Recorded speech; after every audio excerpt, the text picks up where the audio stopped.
Hello and welcome to Juicy Scoop.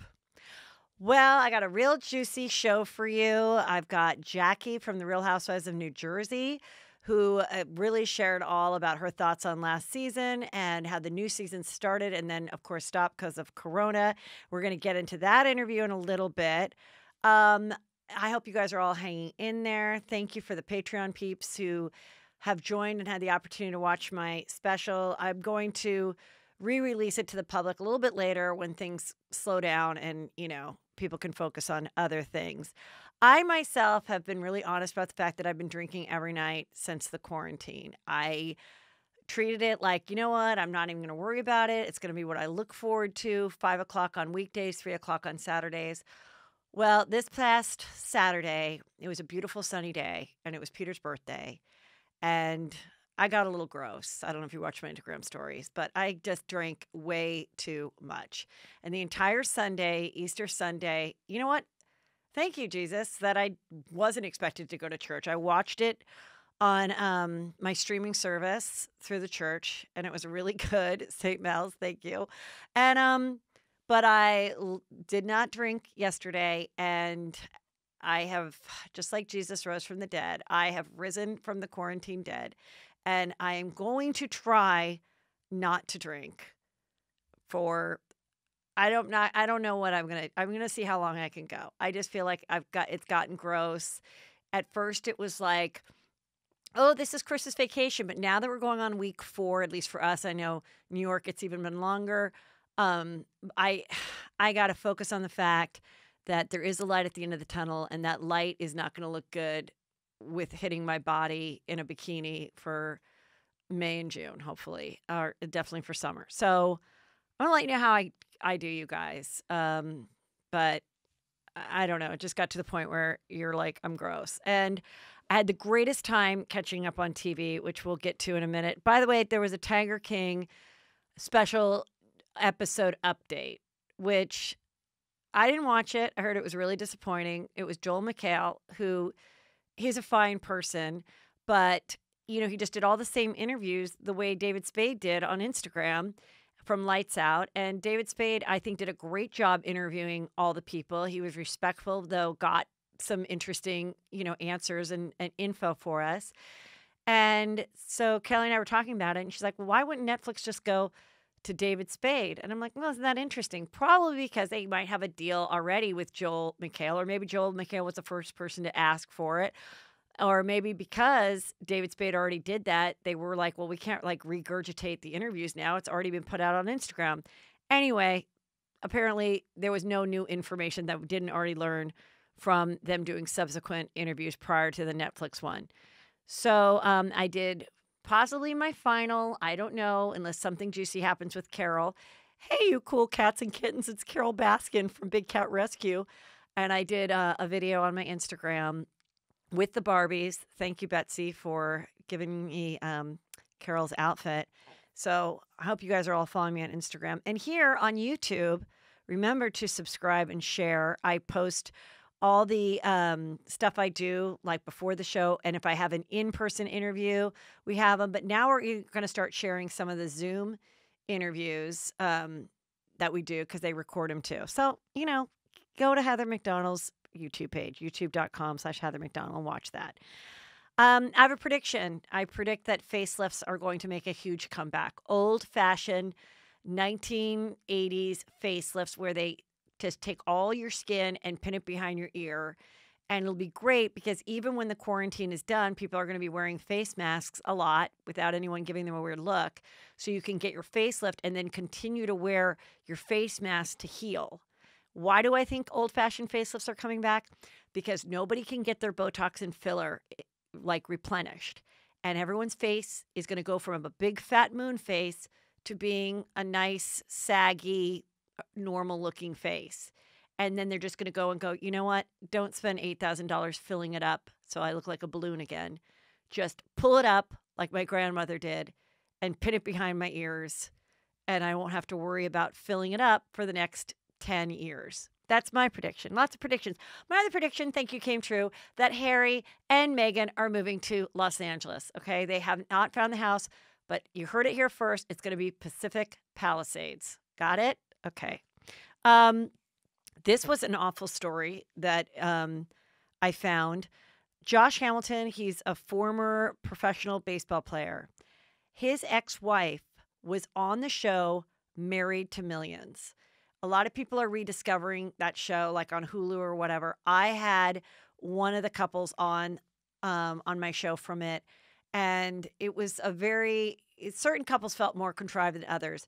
His ex-wife was on it, and she was, the rich person dating some 23-year-old friend of her daughter's.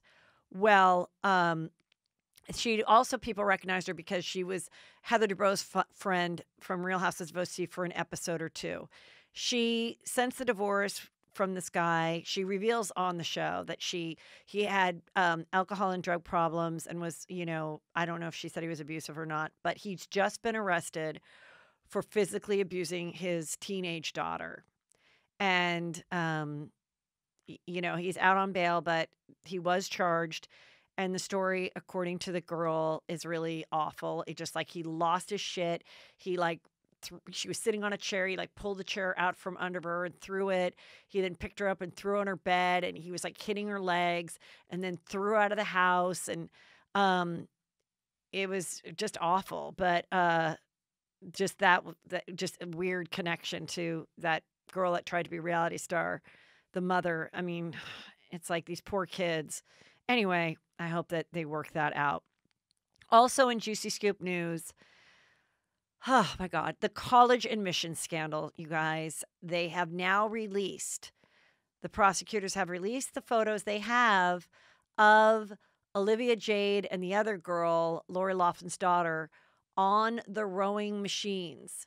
Now, I thought, and I'm not even sure of this, I thought they took the photos on the rowing machines so that they could then Photoshop them in a actual rowing crew boat. I don't know if they did that or they just put them on the rowing machines to say this is them working out. So when this came about, Kelly had the talent to put my face on that rowing machine, and I did a very funny post this weekend saying that was the truth. That's how I got into USC. I lied about being on a professional crew rowing team at a swimming pool in the valley. But what's juicy about the story is the college counselor at Marymount High School, which is a private all-girl Catholic high school right next to UCLA, where Olivia Jade went.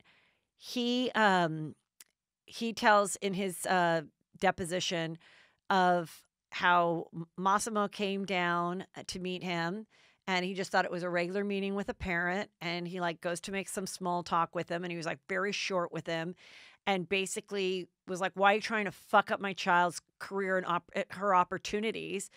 Because the counselor had said to the USC admissions people, this is strange. I never knew that she was on crew. I'm seeing this information. And so then the person that's also under investigation at USC then had to tell their boss, oh, no, there was a misunderstanding with the counselor at Marymount. No, in fact, I just got word he was wrong. Yeah, she was, doing these competitive rowing crew teams out in the marina or whatever. So, and there's an email of Massimo saying, good news is, got my kid into USC. Bad news is I had to cheat the system to get her in there. Now, that's pretty incriminating, which is why I say pick up the phone, people. Don't do an email or a text. But, of course, the phone messages were also recorded. So, you know what? I don't know. I guess that's why people go into saunas naked and talk so that they're not wired. Anyway, we'll see where that goes with all of this. All right, let's get into 90 Day Fiancé. I'm so excited, you guys. I'm interviewing Big Ed tomorrow. So that interview will probably come up next week.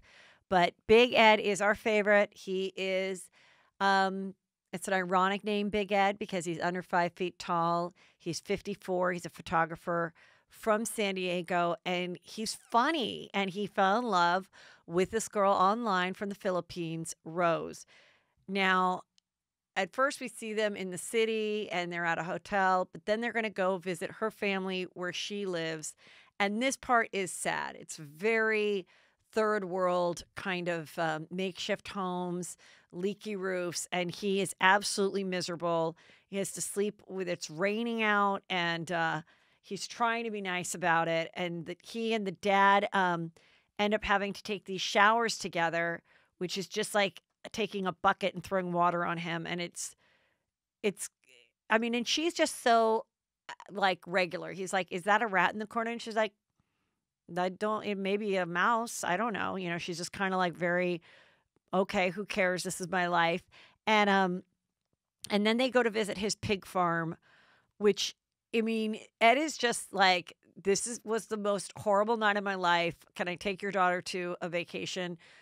Can we just go to a hotel? Like, I've sweated my ass off. And, you know, he's not like a thin guy either. So it's like extra weight, sweating, no air conditioning. Then they go feed the pigs. I mean, it's just pretty hilarious. Okay.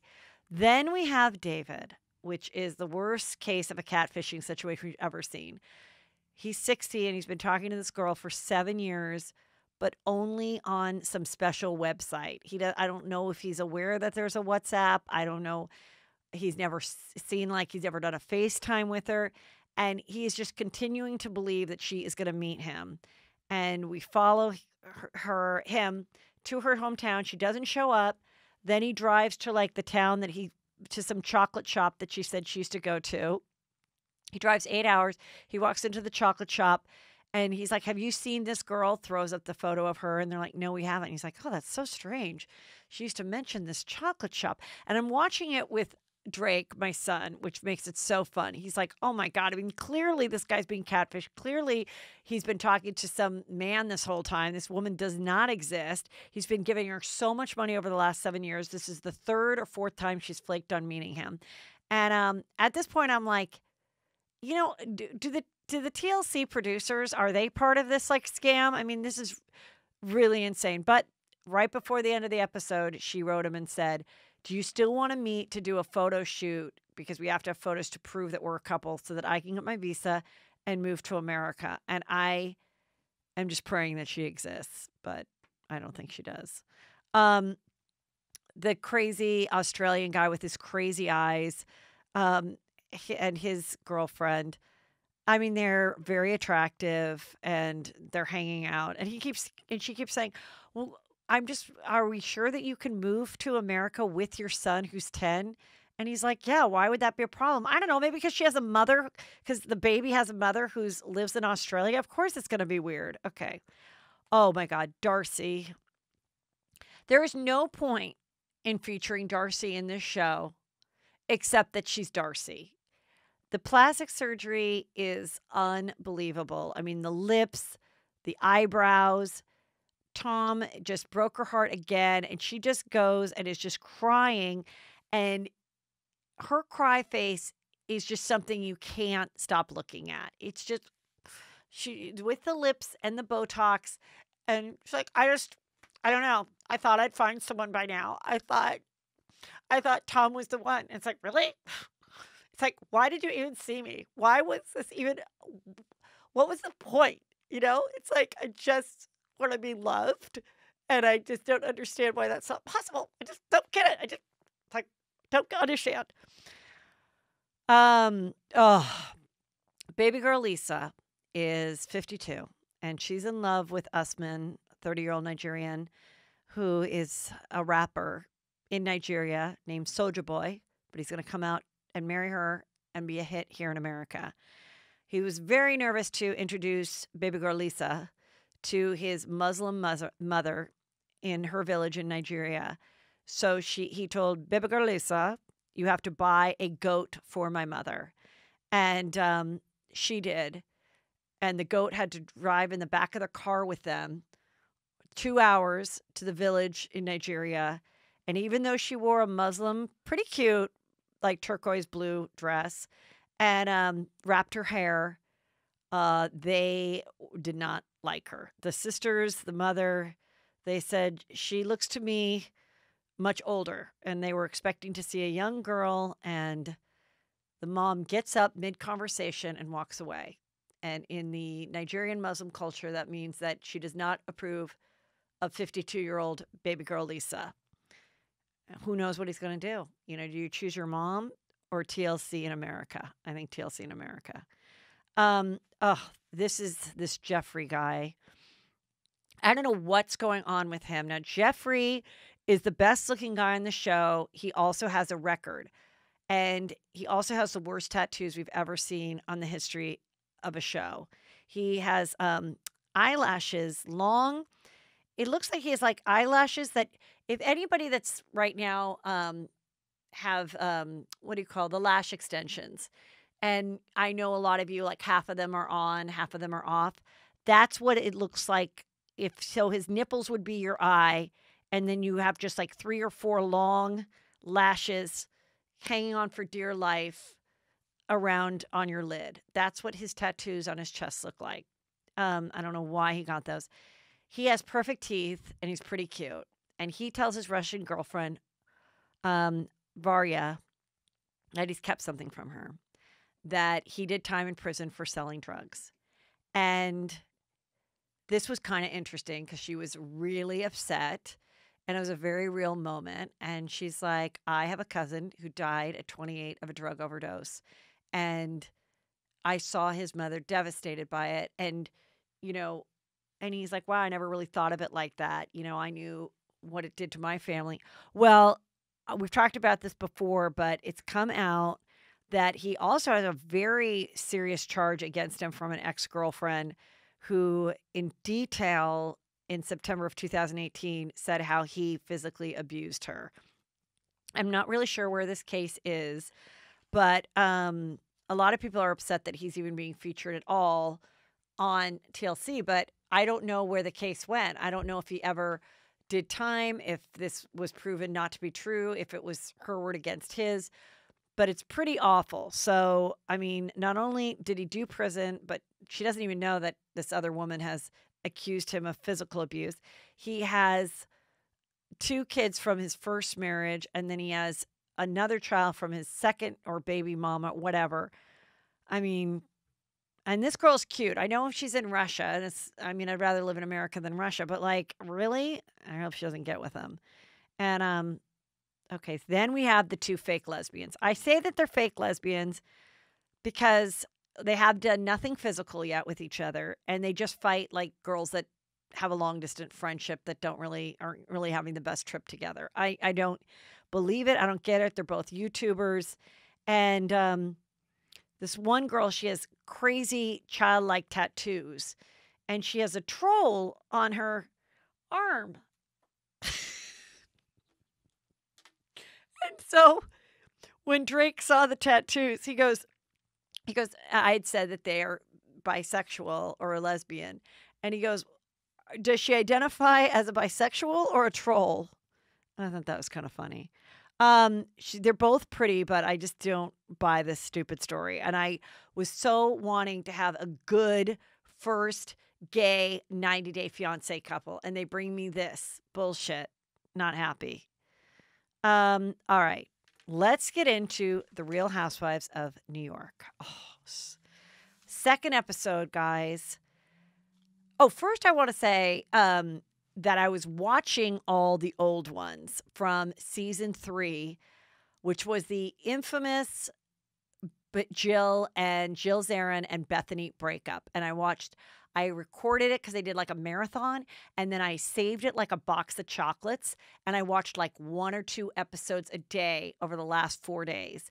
And lo and behold, I made an appearance on one. I had completely forgotten about it, but it was Jill's ice skating holiday party. And I remember I was in town doing something. I was in New York doing something. I don't know what it was. I don't know if it was a book had come out or what, but I called her, and she's like, I'm going to have my holiday party. It's a Christmas, it's a skating party. Do you skate? I'm going to skate. I used to skate. You know what? I got a huge fight with Bethany. You're not going to believe it. I don't know, I'll tell you all about it. Come to the party. And that was the first time that I saw Luann in person, and it just so fun to watch back. The old episodes are awesome. I know they're playing them on Hulu too, so I'd say go just indulge during this time when you have this kind of time. But on Real Housewives of New York, we don't know why Dorinda has it out for Tinsley. And Dorinda is like, do we even know who Tinsley is?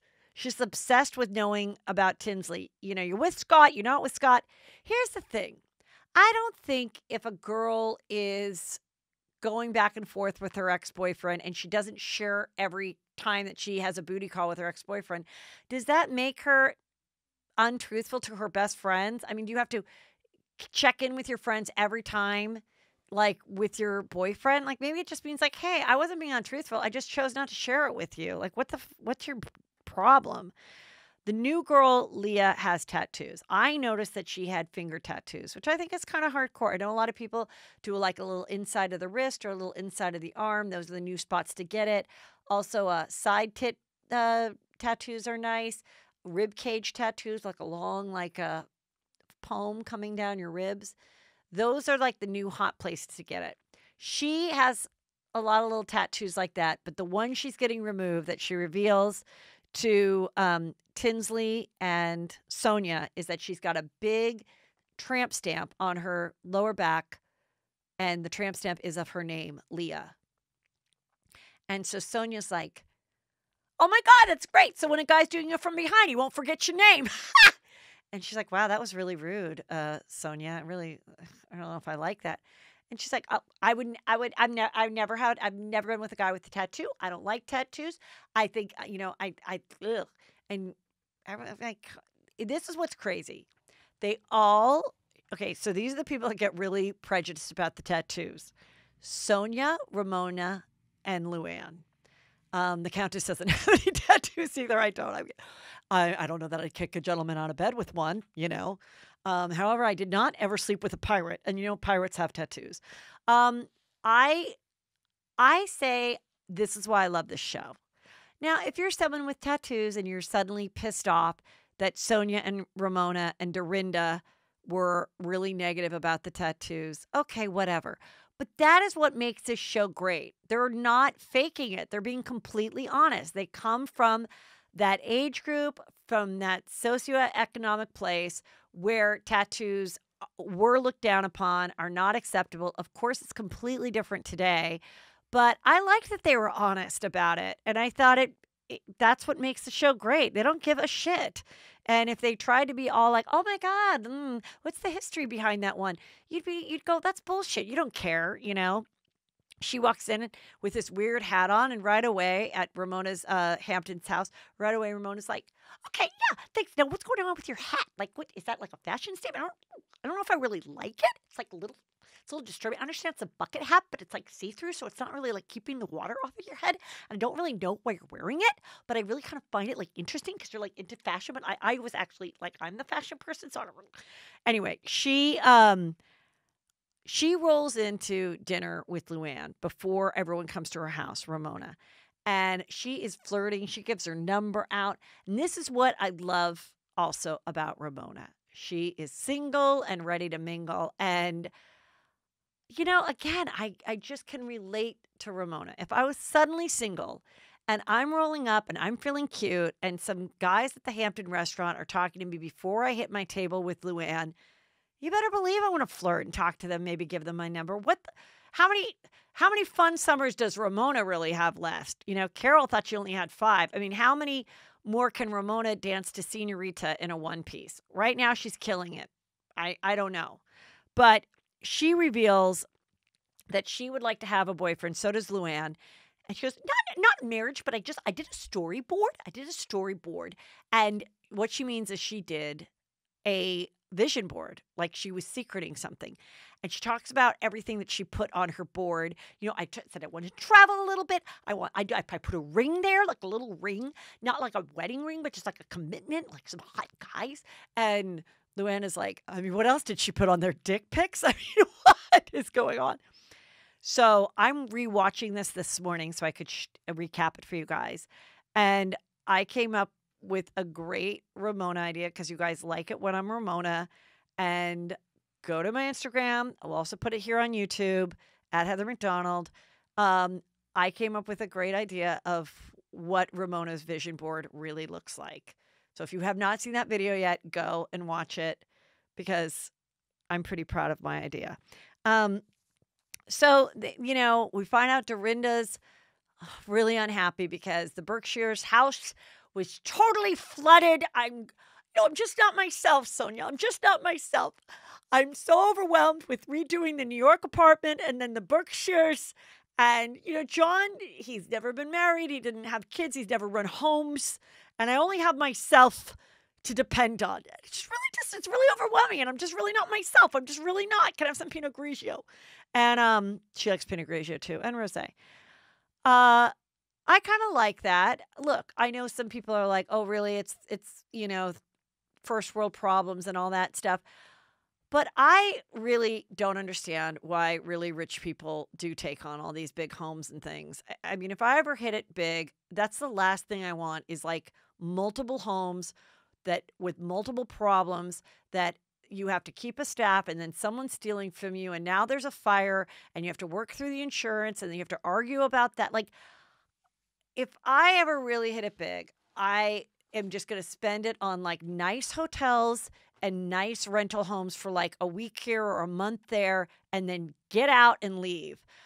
I really think, and you should watch this too. So watch Dorinda and tell yourself, you know what, maybe I don't need these big homes and 10,000 Christmas decorations and shit like that because she doesn't seem that happy.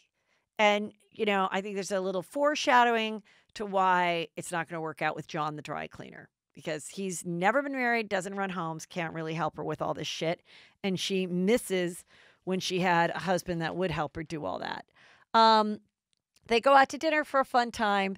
And I love this because Ramona's going to go do some laps around the neighborhood, around the, not around the neighborhood, around the restaurant, looking for hot guys. Okay, wait, what did you say? I've done 30? Real Housewives of Atlanta. We're almost done with this, and it's really good. It's a lot about marriages and breakups of marriages. Nene and Greg have one of those fake, like, we're going to have sex, with the cameras there, and she, like, does, like, a whole romantic thing. But they get kind of honest about the fact that, like, when he was going through his cancer, she did not want to be around his colostomy bag. He slept in another room. She wasn't interested. He was being kind of a dick. And now they're really happy together. Whether they're boning or not, or, after the cameras left, they both got in comfortable sweats and called it a night. I don't know. I don't care. I enjoyed it. But she's got a new song out. And they played a little bit of it in the show. And it's about cashing checks at Chase Bank. Now, I don't know if she has a deal with Chase Bank. But you know what? Can I make a little tip to anybody that's thinking about dropping a hip-hop song? They always have to involve talking about how much money you have. I would try to get a bank that would help endorse. Why just say any bank that just rhymes or whatever? Like, go to your bank and go, I'm Nene Leakes. Hi, Chase Bank. I'm Nene Leakes. I've been, a member of your bank for a long time, providing you haven't, like, had any, fraudulent checks or whatever, checks that have bounced. Just go, hey, I want to mention Chase Banks in my song. You want to throw me something? Free checking, I don't know, cash back, I don't know, something. Why not work that out? So we see a little of her song. Kenya is cleaning out her asshole husband's closet. It's really over. It's weird. He never let her talk to his parents. She doesn't even know his parents' phone number. Like, if he had dropped dead in her house, she wouldn't even know who to call. Yet she married him. Very strange. They're getting divorced. Candy and Todd, who've always had like a really strong marriage, they see a counselor. They're having a lot of trouble because all they do is talk about business, and she's traveling a lot. And like I said last week, that's pretty juicy. And then Portia, her issue is the wedding is coming with her cheating hot dog guy. They've made up. They're raising PJ together, their daughter. And he's like, I don't know if I want to like pay for this whole wedding. Like, where's the prenup going? Where are we going to live?